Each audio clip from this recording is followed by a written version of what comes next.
खेल पंडा तो यहाँ कौन पंडा खेल रहा है? इसको कोई बोलता है कि खेल रहे हैं? ऐसे खड़े रहना। अरे नाच पंडा नाच पंडा नाच पंडा रे,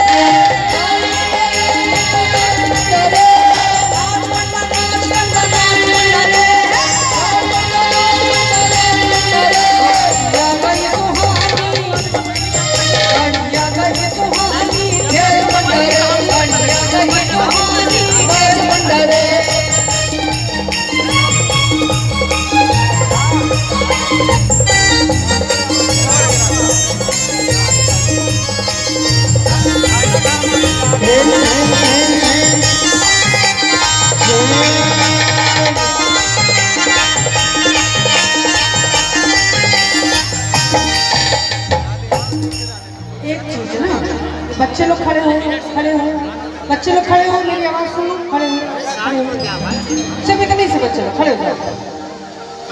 ये इसलिए खड़ा कर रही हूँ कि आप लोगों को नाचना है, तब फिर ये पंडा लोग नाचेंगे।